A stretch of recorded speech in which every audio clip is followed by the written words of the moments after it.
老妹说电影，天天好电影。大家好，我是阿妹，今天和大家一起看一段纪录片。日本68岁啃老一辈子，靠父母遗产生活，独栋豪宅像垃圾场。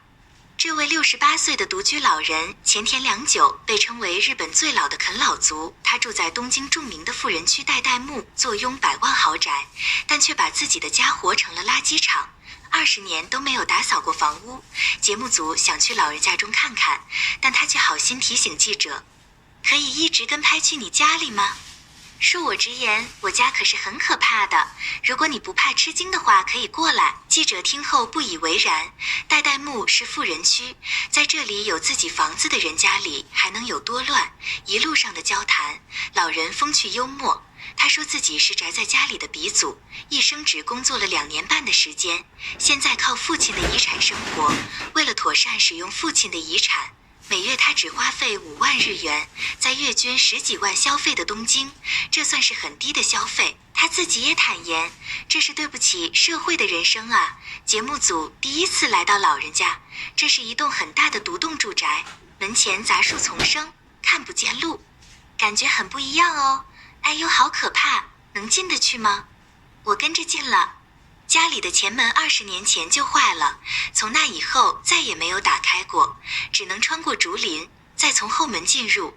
老人打开了后门，映入眼帘的竟是满屋的杂物和垃圾，房屋内无处下脚，食物残渣和包装垃圾堆满地上的各个角落，被子以及其他家具也都破败不堪，刀具和筷子就随意摆放在地板上。那你一般在哪里活动和休息？就在这样睡就可以了。这碗里褐色的是什么？这是橘子皮做的，可以用来消除手上的异味。这个是酱油炮制的吗？里面有大蒜子，味道很浓烈的。为了方便，平时老人只吃纳豆和洋葱。房间内已经20年没有打扫过。自从父亲离世后，他一个人居住，煤气坏了之后，他也不用浴室了，洗澡都是直接用凉水，等天气转凉之后就不会再洗上半身。为了解暑，老人接了碗凉水直接倒在了头顶，这样冲在身上就不会中暑了。这样就算洗澡了吗？洗脖子就行。对，你要不要冲一下？通过和老人的聊天，我们了解到这栋房子是他从小生活的地方。在他4岁的时候，和父母妹妹搬了过来。这里是前田良久父亲的公司分配的住房。后来父母将房子买了下来，母亲在40年前离世，父亲在20年前离世，妹妹在60岁离开了人间，认识的邻居也都不在了。从那时起，未婚未育的他一个人生活在这栋房子里，时间也仿佛在这里停滞。与老人邋遢的生活完全相反的是他的开朗，甚至有些自嘲式的幽默。他说自己年轻时的梦想就是能上大学，可接连几次参加高考都落榜了。身边的同学都去了一些著名的大学，梦想破碎了。后来工作了2年，由于高中学历，他只能做一些机械性的工作，内心烦闷，借酒消愁，因此喝坏了肝脏，身体出现了问题，没法工作。从那以后就开始了漫长的啃老生活，书架上的书籍摆放的整齐划一，似乎和他一贯的作风显得格格不入。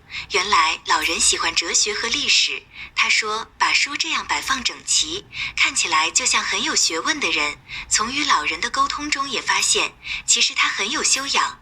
全家福的照片，一家人衣装得体。小时候的前田良久完全是一副贵族小少爷的模样。他说，小时候经常和家人一起去各地游玩，从小家境优渥，一家人很幸福。父亲是工程师，母亲是大家闺秀，妹妹聪明漂亮。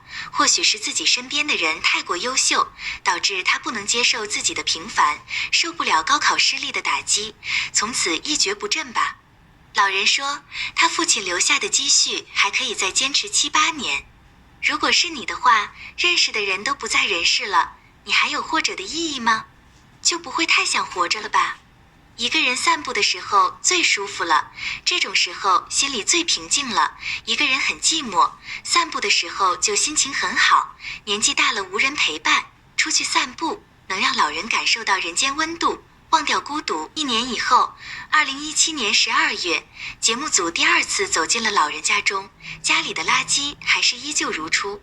他们这一次要来帮老人处理掉这些堆积成山的垃圾。老人礼貌地答应和感激，同时在他的脸上可以看出有些难为情，要清理20年没有打扫过的屋子，这不是一件简单的事情。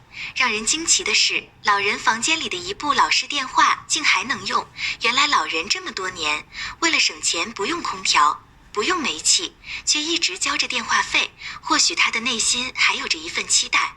在节目组打扫中途，老人开始煮饭，依旧是纳豆配洋葱。他吃了第1口米饭时，静止了好久。就这样开吃了米饭，很烫的，小心，很烫的，怎么了？原来是工作人员给他糖吃导致牙疼。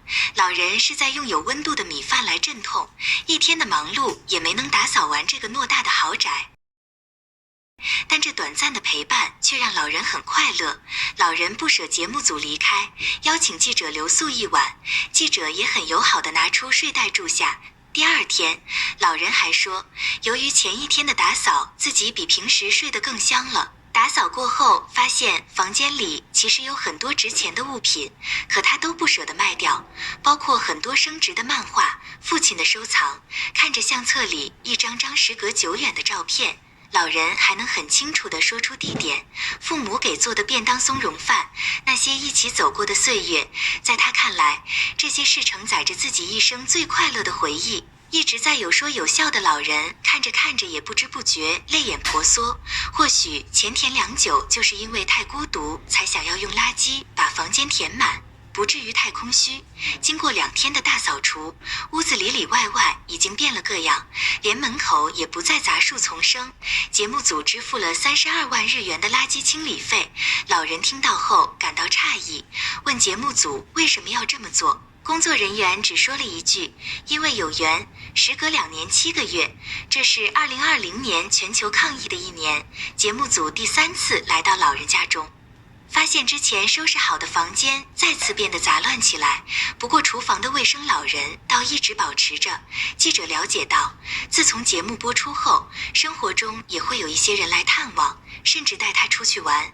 厨房里多了一些中国留学生留给他的家电。由于疫情的影响，在这一次采访之前的5个月，老人没怎么和其他人交流。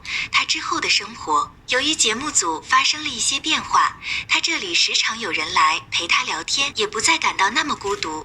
或许他的生活是很多人没有办法想象的，可有时候当一个人孤独久了，与外界失联，确实不会有什么在乎的东西了。人活着的时候，还是要找到一些生活的意义。其实像这位老人，当遇到高考失利或者其他的失败挫折，需要学会接受自己的平凡和不足，积极乐观地去面对去生活，才能不留遗憾，不至于坠入孤独。人间，在人之间才叫生活。好了，这个真实的纪录片看完了，喜欢阿妹讲的电影就点个赞吧，也别忘了订阅老妹频道啊。我们下期见，拜拜。